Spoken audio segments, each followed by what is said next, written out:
नमस्कार दोस्तों, स्वागत है आपका स्टडी फॉर सिविल सर्विसेज में। वीडियो को पूरा देखिए। कोई भी आपका फीडबैक है, कोई सजेशन है, तुरंत वीडियो में कमेंट करके जरूर बताइए। अच्छा लगे तो वीडियो लाइक जरूर कर लीजिए और ऐसे वीडियो लगातार फ्री में पाने के लिए चैनल को तुरंत सब्सक्राइब कर लीजिए और बेल आइकन को जरूर टैप कर लीजिए ताकि आगे भी सारे वीडियो आपको मिलते रहे। यूट्यूब में फॉलो करते हैं तो प्लीज ये वाला फ्री टेलीग्राम चैनल जरूर ज्वाइन कर लीजिएगा। सारे नोटिफिकेशन, सारे अपडेट यहीं पे आते हैं, ध्यान रखिएगा। स्टडी फॉर सिविल सर्विसेज का कोई भी पेड ग्रुप अगर आपको ज्वाइन करना है तो सिर्फ 856480560660897523864455 यही नंबर है हमारे, सिर्फ जहां पे कॉल या व्हाट्सएप कर सकते हैं।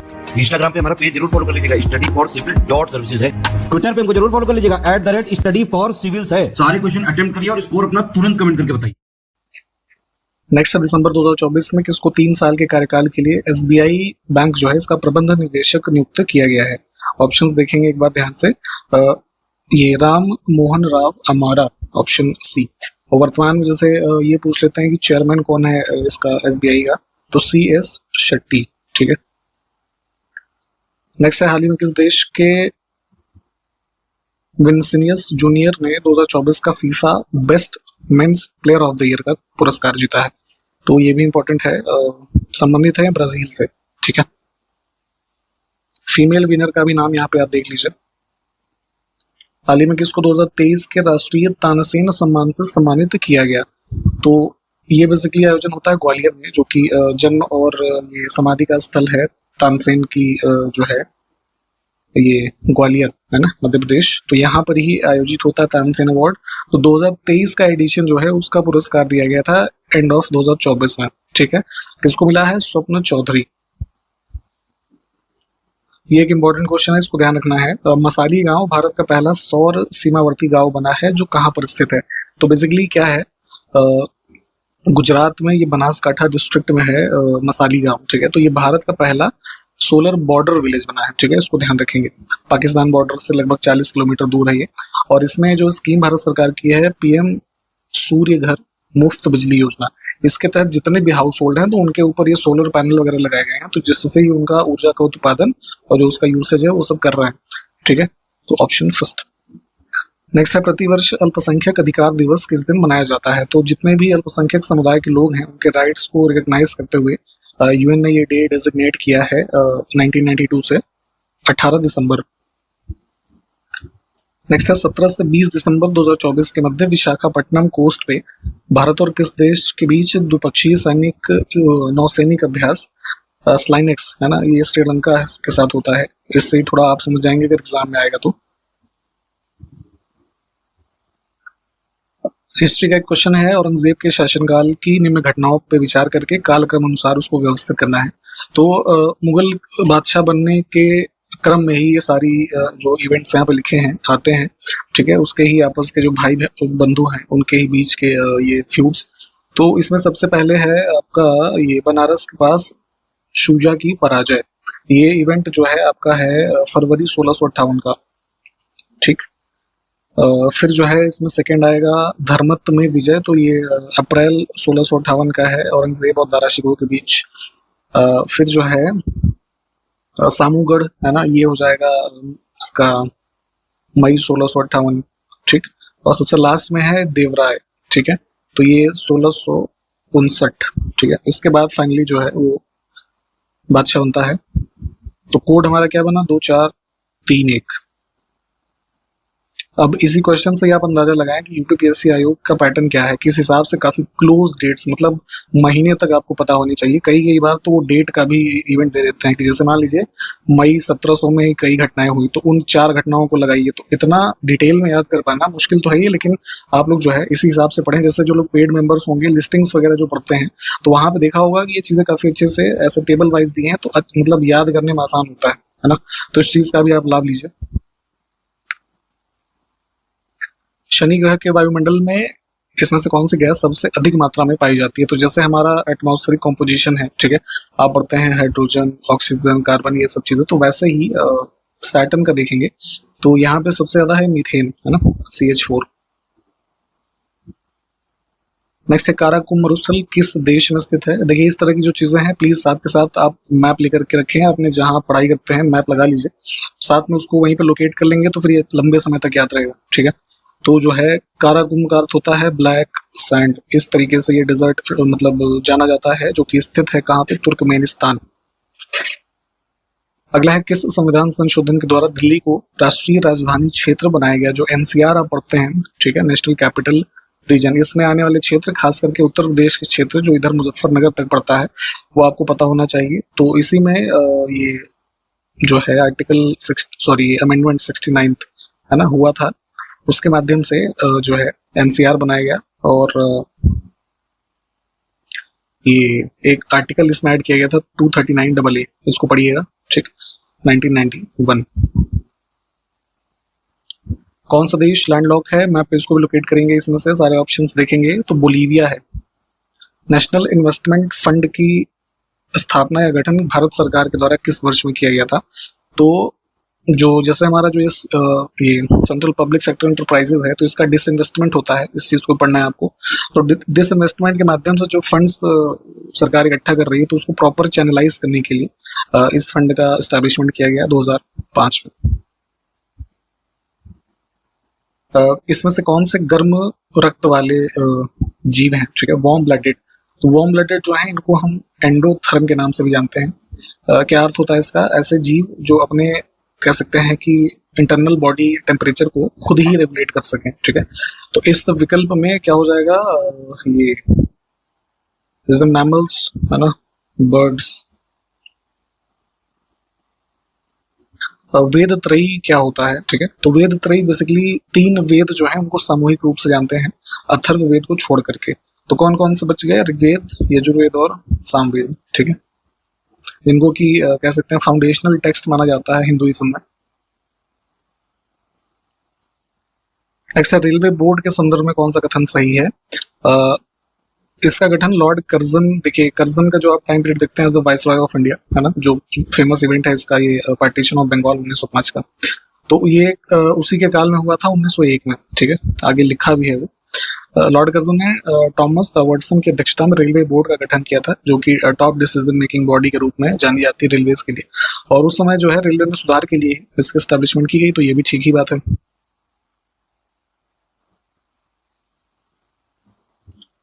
दो म्यूजिकल इंस्ट्रूमेंट है सितार और बांसुरी, इस पर एक ही स्वर अगर बजाया जाए तो उससे उत्पन्न ध्वनि का वेग निम्नलिखित में अंतर के कारण किया जा सकता है। बेसिकली इसमें जो अंतर आएगा आपका, ये ऑप्शन देख लेते हैं एक बार, ये साउंड क्वालिटी। तो साउंड क्वालिटी में डिफरेंस दोनों में चूंकि सेम हम नोट अगर प्ले कर रहे हैं, तो जो ये टाइप ऑफ टिम्बर जो उस पर्टिकुलर इंस्ट्रूमेंट को बजाने के लिए यूज किया गया है, उसके ही अंतर के कारण पता चल सकता है ना। ऑप्शन डी को ही हम चुनेंगे इसमें। पराग के अनुसार प्राथमिक रंग कौन से होते हैं, ठीक है, तो एक फिजिसिस्ट थे पॉलन, है ना, तो इनके अनुसार प्राइमरी कलर जो बताए गए हैं रेड, ग्रीन, ब्लू, बहुत ज्यादा कुछ नहीं है, इसको बस ध्यान रखिएगा। प्राइमरी है, सेकेंडरी इन्होंने माना है किसको, येलो, ये मजेंटा और सियान, ठीक है, तो ये 2 चीजें पूछी जाती हैं। यूपीपीसीएस ने ये क्वेश्चन ऑलरेडी पूछ रखा है, तो इस वजह से पढ़ना इंपॉर्टेंट है। सीएफएल और एलईडी बल्ब में क्या अंतर है? आजकल मैसिवली यूज हो रहे हैं एलईडी बल्ब, इससे पहले सीएफएल होते थे और उससे पहले ट्यूबलाइट वगैरह, फिर ट्यूबलाइट से पहले बल्ब, है ना, तो ये इस तरीके से चल रही चीजें। तो फिलहाल इन दोनों में डिफरेंस मेनली जो स्टेटमेंट्स में लिखा है कि प्रकाश का उत्पादन करने के लिए सीएफएल पहले जो है ये मरकरी वेपर और फास्फोरस वगैरह का यूज करता था, मतलब वही उसमें यूज होता था, जबकि एलईडी जो बल्ब है उसमें क्या है, सेमीकंडक्टर जो है यूज होता है, ठीक है, और इसी वजह से जो है ये एनर्जी एफिशिएंट है, जबकि सीएफएल नहीं है उतना। तो दोनों में से सही क्या है? दोनों ही सही है।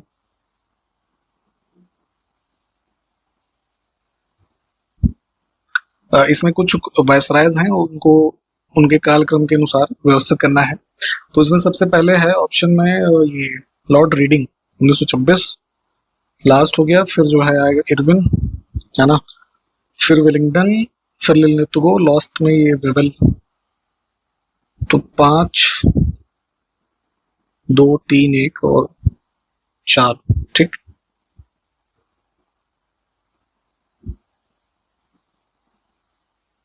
इसमें से कौन 47 में लॉर्ड माउंटबेटन के द्वारा वायसराय के रूप में प्रतिस्थापित किया गया था? ऑप्शंस अगर देखेंगे तो 47 में लॉर्ड माउंटबेटन बना था वायसराय, है ना, तो रिप्लेस इसमें से किया किसको? Lord Wavell. देखिए जितने भी वायसरायज की कम से कम है ना लिस्ट प्लीज पढ़िएगा, ये पूछा जाता है। इसमें से कौन सा अधिनियम वायसराय लॉर्ड लिटन के कार्यकाल के दौरान पारित नहीं किया गया? तो अब देखिए यहीं पे जैसे क्वेश्चन आ गया ना ये कि अब इसका अगर आपको कार्यकाल पता है तो उस दौरान कौन कौन से एक्ट पास हुए होंगे, थोड़ा सा अंदाजा आप लगा सकते हैं अगर आपको उसका कुछ आइडिया होगा तो। ये इंडियन टेलीग्राफ एक्ट जो है ये 1869 में आया था और ये टाइम पीरियड किसका है? John Lawrence. नेक्स्ट है इंडियाज न्यूक्लियर टाइटन्स पुस्तक, इसमें से किसने लिखी है? पुस्तकें भी पूछी जाती हैं हाल फिलहाल में लिखी हुई, तो उसको पढ़िएगा। सौम्या अवस्थी और श्रवना बरुआ, ये सामूहिक रूप से ऑप्शन सी को चुनेंगे। इसमें इस क्वेश्चन को देखने से पहले पेड ग्रुप्स की इन्फॉर्मेशन देंगे आपको। अक्टूबर में आपका एग्जाम है, ठीक है, तो उसके लिए आप अभी भी समय है, इसको यूटिलाइज कर सकते हैं हमारे पेड ग्रुप्स में एडमिशन लेकर के, जिसमें study material, test series, paid quiz, ये सब आपके प्रीलिम्स एग्जामिनेशन के लिए काफी इंपॉर्टेंट है। ये सारी सुविधाएं आपको मिलेंगी। इसके अलावा अगर आप मेंस की आप अभी से इंटीग्रेटेड प्रिपरेशन करना चाहते हैं तो इसके भी जो है ग्रुप्स की इन्फॉर्मेशन या ग्रुप्स अवेलेबल हैं आपके लिए। 3 मोबाइल नंबर हमारे इस वीडियो के डिस्क्रिप्शन बॉक्स में देखिए दिए हुए हैं, उस पर कॉल या व्हाट्सअप करके आप एडमिशन ले सकते हैं बहुत ही नॉमिनल फी में। ठीक, इस प्रश्न को देखें आप तो कुछ इवेंट्स हैं ब्रिटिश काल के, उसको कालक्रम में लगाना है फिर से। तो यहाँ पे तो खैर तीनों चीजें मतलब सीक्वेंस में ही है। ये 42, 45 और ठीक, इन सब के जो इम्पोर्टेंट हाइलाइट्स हैं क्या इसमें हुआ, इस सबको पढ़ना है प्लीज।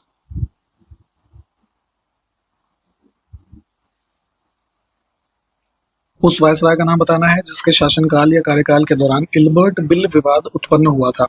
तो अराउंड 1883 में लॉर्ड रिपन के टाइम पीरियड में देखेंगे एक जो है वायसराय की काउंसिल में लॉ मेंबर था ये कॉटनी, ये इल्बर्ट करके, ठीक है, तो उसने ही एक बिल जो है प्रिपेयर किया जिसका नाम था इल्बर्ट बिल, है ना। ये कुछ जो ब्रिटिश स्टाफ था इंडिया में तो उसके ऊपर इंडियन मजिस्ट्रेट्स को प्रिसाइड करने से संबंधित था। तो ये विवाद रहा कुल, इसको डिटेल में भी देखिएगा। ऑप्शन फिलहाल हम डी को चुनेंगे। फिर से कुछ इवेंट्स हैं उसको कालक्रम में देखना है। ये काफी इंपॉर्टेंट जो टाइम पीरियड है खास करके 1940 से 1950 के बीच में हर साल बहुत बड़े बड़े इवेंट्स हुए हैं, तो इन सबको याद होना चाहिए आपको, है ना। इसमें देखिए आपका जो है ये राजगोपालाचारी सूत्र है ना, CR फॉर्मूला, CR राजगोपालाचारी जो थे उनके द्वारा ही दिया गया था ये। तो ये 1944 का इवेंट है जिसमें मुस्लिम्स के बीच जो अफेक्टेड एरियाज थे तो उसमें प्लेबिसाइट वगैरह कराने के रेफरेंस में था, है ना। बाद में जो जिन्ना के द्वारा रिजेक्ट कर दिया गया। फिर उसी के ठीक बाद आया था देसाई लियाकत संधि, है ना। ये भी ये कह सकते हैं ये सेंट्रल लेजिस्लेचर जो था तो उसमें कांग्रेस और मुस्लिम लीग के इक्वल नंबर ऑफ जो मेंबर्स है उनके नॉमिनेशन के रेफरेंस में था। और वेवेल योजना हमने पहले भी बात की 45 है ना, शिमला कॉन्फ्रेंस। तो 2, 1, 3। कैबिनेट मिशन योजना के तहत संविधान सभा के सदस्यों की कुल संख्या कितनी थी? तो 296 ब्रिटिश इंडिया और 93 ये प्रिंसली स्टेट्स, है ना। टोटल 389। ब्रिटिश भारत के किस वायसराय ने प्रांतीय वित्त को केंद्रीय वित्त से अलग करने के लिए पहला कदम उठाया और 1870 में भारत में विकेंद्रित जो ये वित्तीय विकेंद्रीकरण की शुरुआत की? तो 1870s में देखेंगे कौन है, लॉर्ड ये मेयो, ठीक है। तो इसने ही छोटे छोटे फिक्स्ड अमाउंट के सम प्रोविंशियल गवर्नमेंट्स को स्पेसिफिक सर्विसेज के लिए देना का जो प्रावधान है उसको स्टार्ट किया।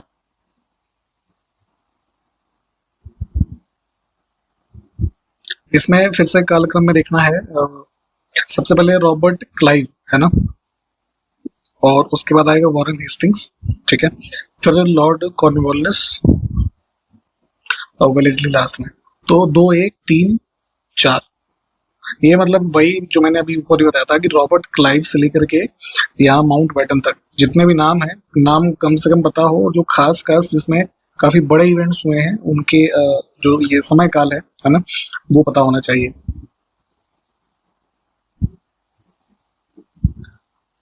फिर इनका भी कालक्रम देखना है। इसमें सबसे पहले लॉर्ड मेयो, है ना, 1872 तक। फिर आएगा नॉर्थब्रुक आ जाता है तो वो इसमें है नहीं। फिर लिटन, है ना, फिर लिटन के बाद डफरिन और फिर कर्जन, है ना। तो 1, 4, 2, 3। इन सब के समय काल प्लीज देखिएगा और इवेंट्स।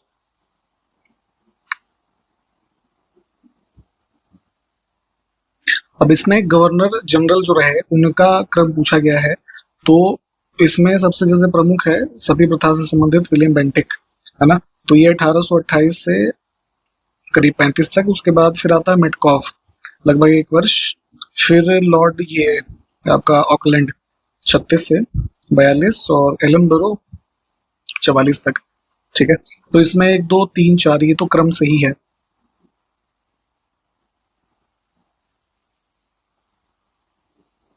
इसमें से किस एक्ट के द्वारा बंगाल के गवर्नर जनरल को भारत के गवर्नर जनरल के रूप में अभिहित किया गया?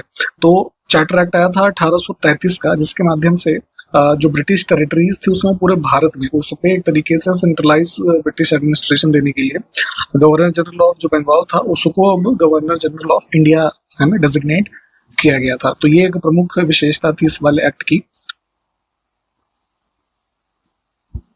लॉर्ड कर्जन के टाइम पीरियड में हमने बंगाल विभाजन की बात ऊपर की थी 1905। इसके बारे में कौन सा कथन सही है? तीनों कथन देख लीजिए, तीनों ही ठीक है इसमें।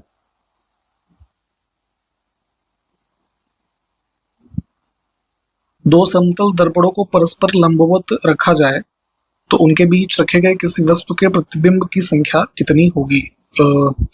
इसका एक वो होता है फॉर्मूला, उससे आप निकाल सकते हैं n = 360 अपॉन ये थीटा -1, ठीक है। तो इसमें थीटा जो है वो एंगल बिटवीन मिरर्स है। तो ये इसमें जो कहा गया ना कि दो समतल दर्पण के बीच में जो है किसी वस्तु का हमें निकालना है प्रतिबिंबों की संख्या। तो समतल दर्पण जो इसमें दोनों है उसका एंगल होगा 90 डिग्री, है ना। तो 360 अपॉन 90, है ना। तो ये आएगा 4 -1, तो ये 3, ठीक है। तो 3 है ना इसके इमेजेस की संख्या होगी। ये फॉर्मूला का ध्यान रखेंगे। आज का अंतिम प्रश्न हम देखेंगे किसके नेतृत्व में बंगाल 18वीं सदी में धीरे धीरे मुगल नियंत्रण से अलग हो गया। 18th सेंचुरी के लास्ट तक आते आते आप देखेंगे तो मतलब काफी कमजोर हो चुका था मुगल प्रशासन। उसी क्रम में बंगाल भी जो है धीरे धीरे इनके कंट्रोल से चला गया। तो यहाँ पे किसका ये था एडमिनिस्ट्रेशन या यहाँ पे अपॉइंटेड था वो? इसका उत्तर आप हमें कमेंट करके बताइएगा, ठीक है। सारे प्रश्न हमने जो देखे हैं खास करके मैप वाले, उसको मैप पे लोकेट करना है। जो वायसराय या गवर्नर जनरल हम देखे उसको लिस्टिंग्स में देखना है। पेड मेंबर्स ध्यान दें, वहाँ पे चीजें दी गई हैं। जो नए मेंबर आप में से देख रहे हैं, एडमिशन अभी भी अगर आप चाहते हैं हमारे पेड ग्रुप्स में study material with doubt and discussions या फिर टेस्ट सीरीज, पेड क्विज या फिर मेंस की प्रिपरेशन, ठीक है, इन सब की जानकारी आपको अभी से मिल जाएगी। 3 मोबाइल नंबर देखिए हमारे दिए गए हैं इस वीडियो के डिस्क्रिप्शन बॉक्स में, या फिर जो इंट्रोडक्शन वाला पार्ट है वहां पे भी है, उस पर कॉल या व्हाट्सएप कर लीजिएगा, इन्फॉर्मेशन दे दी जाएगी। और पढ़ाई करते रहें। हम इसके आगे के जो क्वेश्चन है कंटिन्यू करेंगे अगले वीडियो में। तब तक के लिए नमस्कार, जय हिंद।